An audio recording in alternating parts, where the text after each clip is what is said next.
A+ video series එකේ 5 වෙනි video එක යන්නේ ද්‍රවස්ථිතිය කියන මාතෘකාව කොටසෙන් තමයි මේ ගාන තෝරාගත්තේ. ඔයාලට යටින් වීඩියෝ එකේ යටින් ඉමේජ් එක විදිහට ඔයාලට මේ ගාන වැටේ. ඔයාලා ඊට පස්සේ ඒක දැන් try කරන්න. try කරලා ඉවරලා මම හදද්දී ඔයාලා බලන්න කොහෙද අඩුපාඩුව තිබුණේ නැත්නම් ඔයාලා හැදුවා හරිද කියලා බලන්න. එකපාරට try කරන්න කොහොම හරි. පළවෙනි ගාන මේ පළවෙනියටම තියෙන්නේ ද්‍රවස්ථිතිය කොටසෙන් තමයි අපි තෝරාගත්තේ මේ ගාන. මේක පොඩ්ඩක් try කරන්න. මේක මහ ලොකු අමාරුවක් නෑ. ටිකක් බලපු ගමන් අපිට සාමාන්‍යයෙන් පොදු රටාවෙන් අපි කරන්න ඕන දේවල්. ඒ කියන්නේ පොදුවේ අපි මේ වගේ දෙයක් වුණාම කරන්න පුළුවන් දේවල් මොනවද කියලා හිතන එකනේ කරන්න ඕනේ. ගෲපේ පේනවා ඇති ඔයාලට ගානේ. ගාන තියෙන්නේ මෙහෙම එකක්. මෙහෙම ද්‍රව ස්තරයක් තියෙනවා. ඒතර ඒ ද්‍රව ස්තරේ මේ විදිහට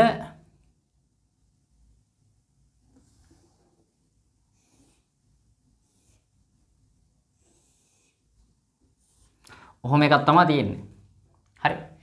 ඒක මේ විදිහට හදාගෙන තියෙන්නේ තන්තුවකින් සිරස්ව මේ විදිහට ගැට ගහලා. මේ විදිහට පතුලේ තන්තුවකින් සිරස්ව ගැට ගහලා තමයි ඔය විදිහට හදාගෙන තියෙන්නේ. දැන් මේක ඇතුලේ ද්‍රවය නෑනේ. ඇතුලේ ද්‍රවය නෑ. මම මේ කඩේරකින් දැක්ුවේ මේ ද්‍රව මට්ටම මෙච්චරක් මට්ටමකට තියෙනවා. ඇතුලේ ද්‍රවය නෑ. හරිද? මම මේ කඩේරකින් දැක්ුවේ මෙච්චරක් මට්ටමකට මේ ද්‍රවය තුල මේ ත්‍රිකෝණාශ්‍රාකාර ලී කුට්ටිය ගිලිලා තියෙනවා. එතකොට මේ කෑල්ල A තියෙනවා. මෙතන A B C කියලා තියෙනවා. සහ මේකේ උත්ප්ලාවකතා කේන්ද්‍රය තියෙන කොහෙද කියලා මෙයාලම කියලා තියෙනවා අපිට. උත්ප්ලාවකතා කේන්ද්‍රය තියෙන්නේ මෙන්න මේ AC විකර්ණයට B වල ඉඳන් ඇදපු මධ්‍යස්ථය තියෙනවනේ. ඒ කියන්නේ මධ්‍යස්ථය කොහොමද අදින්නේ? මධ්‍යස්ථය තියෙන්නේ මේකේ හරි මැද තියෙනව නේද? ඒ හරි මැද ඇදපු රේඛාව තමයි මධ්‍යස්ථය වෙන්නේ. ඒ කියන්නේ මේකේ මේ AC විකර්ණයේ හරි මැදට B ව යා කරාම මේක මධ්‍යස්ථය. මේ ත්‍රිකෝණයේ මධ්‍යස්ථය මේක. ඒ මධ්‍යස්ථය ශීර්ෂයේ ඉඳන් 3/2ක දුරක ඉන්නේ. ඒක වෙන්න බෑ එහෙම. මොකද උත්ප්ලාවකතා කියන්නේ මේකේ වැඩිපුර මේ ද්‍රවය තියෙන්නේ මෙන්න මෙච්චරක්නේ ද්‍රවය විස්ථාපනය වෙලා තියෙන්නේ. ඒතකොට මේ විස්ථාපනය වෙච්ච හින්දා එතන දැන් මේ ලී කුටිය ආපු නිසා මෙතන තිබ්බ ද්‍රවය නෑනේ දැන්. ඒ තිබ්බ ද්‍රවයේ ගුරුත්ව කේන්ද්‍රය තියෙන තැනින් තමයි උත්ප්ලාවකතා කේන්ද්‍රය පිහිටන්නේ. ඒ කියන්නේ උඩුකුරු තෙරපුව දෙන්නේ මෙතන මේ විස්ථාපනය වෙච්ච ද්‍රව කුට්ටියක් තියෙනවා ත්‍රිකෝණාකාර ද්‍රව කුට්ටියක්. මේ ඝනකයෙන් හරි අඩක් තියෙනවනේ. ඒ ත්‍රිකෝණාකාර ද්‍රව කුට්ටිය තියෙනවනේ. ඒ කුට්ටිය ගුරුත්ව කේන්ද්‍රයෙන් තමයි මේ උත්ප්ලාවකතා කේන්ද්‍රය සෙට් වෙන්නේ. උඩුකුරු තෙරපුව සෙට් වෙන්නේ. එතකොට ඒකේ අනිවාර්යෙන් ගුරුත්ව කේන්ද්‍රය ඒ ද්‍රව සෙට් එකේ ගුරුත්ව කේන්ද්‍රය සෙට් වෙන්න ඕනේ උඩ පැත්තට ලං වෙන්න මේ B අපි කියමුකෝ මේක O කියලා. මෙන්න මේ BO රේඛාවේ O පැත්තට කිට්ටු වෙන්න තමයි ඒක තියෙන්න ඕනේ. ඒක තේරෙනවනේ. එතකොට 3/2ක් දුරකින් තමයි මේක තියෙන්නේ. මෙන්න මේ හරිය කියලා ගමු. BO දිග අපි කියමුකෝ x කියලා. BO දිග x නම්. BO දිග x නම්. ඕකෙන් මෙන්න මේ 3/2ක දුරක්. ඒ කියන්නේ මෙයා 1කට 2 අනුපාතයට 3/2ක් කියන්නේ 1ට 2 අනුපාතයට බෙදෙන ලක්ෂය. උඩුකුරු තෙරපුව u කියලා ක්‍රියා කරනවා මෙතනින්. හරියටම සිරස්ව ඉහළට.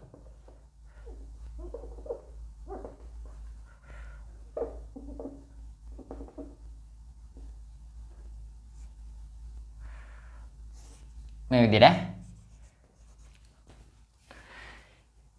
ඊළඟට බර ක්‍රියා කරන්නේ මේ ලී කුට්ටියේ හරි මැද්දෙන්. ඒ කියන්නේ මේ O ලක්ෂයෙන්. මෙන්න මෙතනින් හරි මැද්දෙන් මේ විකර්ණයේ හරි මැද්ද මේ පොයින්ට් එකෙන්.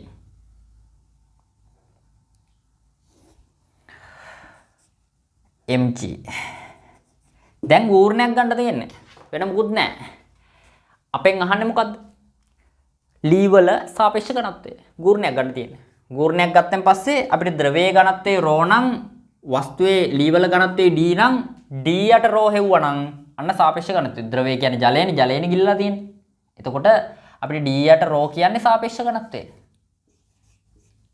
මෙන්න මේක හෙව්වනම් වැඩේ කොට. මේක හොයන්න ඕනේ. දැන් කරන්න දෙන්නේ මොකද්ද? වාම ආවර්ත ගූර්ණ දක්ෂිණ ආවර්ත ගූර්ණ වලට සමානකරණය කරන්න ගූර්ණ සමානකරණය කරන්න මේක සමතුලිත නම් ගූර්ණ සමාන වුණම ලක්ෂයක් වටා. ලේසිම මොකද්ද? මේ තන්තුවේ ආතතිය කියන එක මහා කරදරයක්. මේ තන්තුවේ ආතතියක් ක්‍රියා කරනවා මෙතනින්. ඔය තන්තුවේ ආතතිය නොයන විදිහට ලක්ෂයක් තෝරගෙන ගූර්ණ සමාන කරනම් හරි. ඒ කියන්නේ B ලක්ෂයෙන් අපි වාමාවර්ත ගූර්ණ වලට දක්ෂිනාවර්ත ගූර්ණ සමාන කළා නම් වැඩේ උඩ B ලක්ෂයෙන් වාමාවර්ත ගූර්ණය සමාන කරනවා B ලක්ෂයේදී දක්ෂිනාවර්ත ගූර්ණයට.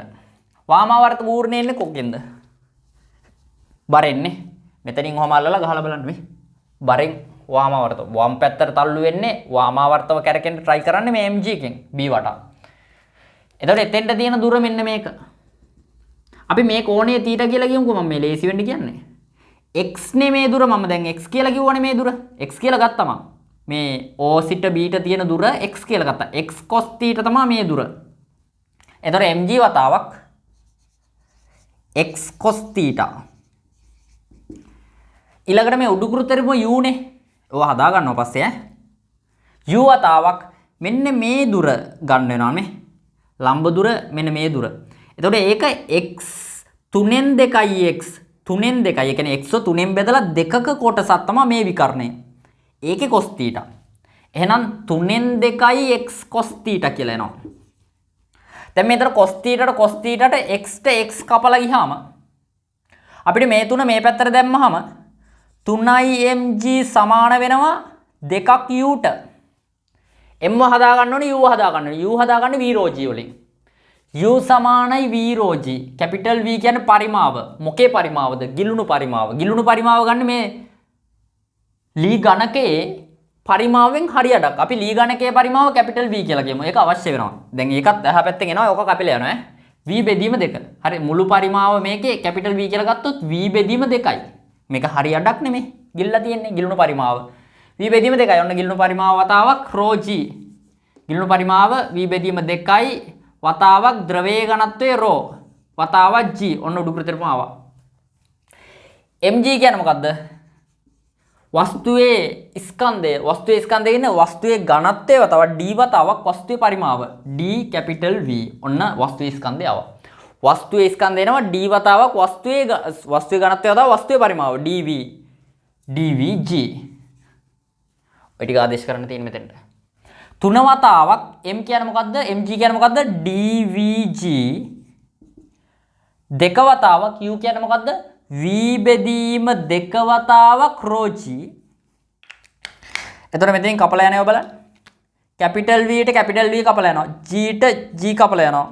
දැන් අපිට ඕනේ මේක. මම එලියා ගත්ත මුලින්ම. ඕනේ මේක. d බෙදීම ρ. එහෙනම් d මෙතන තියෙනවා. ρ එක මේ පැත්තෙන් බෙදලා තියන්න. d බෙදීම ρ මේ තුන මේ පැත්තට මේ යට රූල් එකට ගෙනියන්න. එතකොට මේ දෙකට දෙකක් කපලා ගියාම එකයට 3යි කියලා එන්නේ. ඔව්නේ. සාපේක්ෂ ඝනත්වයේ සාමාන්‍යයෙන් එකට වඩා අඩු වගේ කරන අංශ එක 4 ඈ. එකට වඩා අඩු වගේ. මොකද මේක මේ තන්තුවකින් ගැට ගහලා ගිල්ලලා තියෙන බලෙන්. මේක අතෑරියොත් මේක උඩ යනවා. තන්තුවේ බලයකුත් එක තමයි මේක පල්ලෙහාට ඇදගෙන තියෙන්නේ. එහෙනම් 3න් එකක් වගේ වෙනවා. 2කින් එකක් නම් වෙන්න බෑ. 2කින් එකක් වුණා නම් මේක මෙහෙම තන්තුවේ ආතිතියක් අවශ්‍ය නැහැ. අංශ එක 3න් එක. අංශ එක 3න් එක 3න් එක තිබ්බා. අංශ එක කීයද? 4 නේ. අංශ එක 4 තියෙනවා. මේක එච්චරම ලොකු අමාරුකුත් නෑ. මම මේක තෝරාගත්තේ අර මේ වගේ ගණන් තියෙනවා. දැන් මේ විභාගෙට මේ වගේ එකක් එන්න පුළුවන්. ඒකයි. මේ වගේ එකක් එන්න පුළුවන්. මේකේ අර ටිකක් විස්තර කරලා තියෙනවා. අසාධාරණ නෑ. උත්ප්ලාවකතා කේන්දරේ තියෙන තැන පවා කියලා තියෙනවා. අපිට මේ බර ක්‍රියා කරන්න මේකේ හරි මැද්දෙන් කියලා තේරෙන්න එපේ. ගුරුත්ව කේන්දරේ තියෙන ඕක ඒකාකාර ලී ගණකයක හරි මැද්ද කියලා තේරෙන්න ඕනේ. ඒ වුණාට උත්ප්ලාවකතා කේන්දරය අපිට තේරුන්නේ නැත්නම් මේ ගාණ කියලා තියෙනවා. උත්ප්ලාවකතා කේන්දරේ මෙතනින් එන්නේ කියලා. ඒක නිසා කිසිම අසාධාරණ නැහැ ගාණ හදන්න පුළුවන් ඈ. හරි. අපි එහෙම වුණොත් ඊළඟ එකෙන් සෙට් වෙමු මේ පුළුවන් තරම් අමාරු ගණන් එහෙම තියෙනවා නම් දාන්න මට. හරි.